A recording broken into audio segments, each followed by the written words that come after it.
Hi, I'm Eric Olson, editor of Springfield Business Journal, and I'm welcoming you to our newsroom today so that I can share with you 5 tips for getting coverage into SBJ. This is a question that we get often, and companies and business people out there wondering how I can tell my story through Springfield Business Journal. I want to share with you 5 tips of getting published in Springfield Business Journal, as well as share misconceptions of the journalism industry.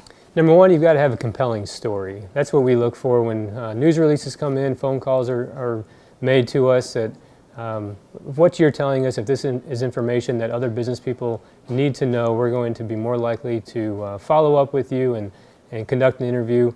Make sure that story matters to more than just those in your office. The second tip is numbers. We need you to show us the numbers that are behind your story. You're bringing us a compelling idea, but in business reporting, we're looking for the data that tell the story as well. And so we're going to talk about and ask about revenues and profits and C-level decision making, what goes into management and operations, and the volume of product that's moving out of your business. These are the things that our readers are tuned into and want to know and expect from us. The third item is expertise. We need sources to be honest and open with us when they're talking about their businesses, the trends that they see in their industries, and to speak eloquently and knowledgeably about that. Without the expertise, we're going to pass over that source and go on to the next one. Number 4 is communication. The worst thing that you could do is send a news release and then not be by the phone ready to answer that call. When we get those releases, we're expecting to have a source ready to talk and be informed and educated about that topic. So that's just kind of high level, but then constant communication is also important. It's good for you to have people in your organization who have a steady relationship with people in our newsroom, so that there's rapport built and we can trust you as the expert of what you're telling us and trust the numbers that you're providing us as well.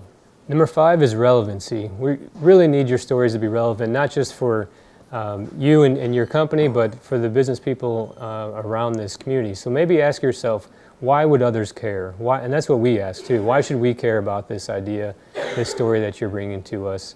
If you're just telling us about a ribbon cutting, there are plenty that happen around town, and we're not just going to get out and cover each one. So it has to be more compelling. It has to be relevant to the business people in our community, something that they need to know. Now I want to talk about a few misconceptions in the journalism field. One is on sending news releases. It's not automatic for coverage.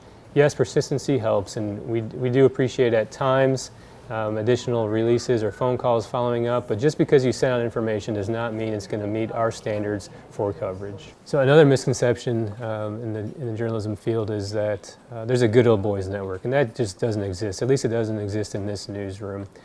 We operate with an arm's length relationship with our sources, so we do have good rapport with some people, and we do desire that, but we can only get so close, and so friendships to that degree don't exist, and not if you're going to provide balanced coverage regardless of the person or the topic, and that's what we aim for.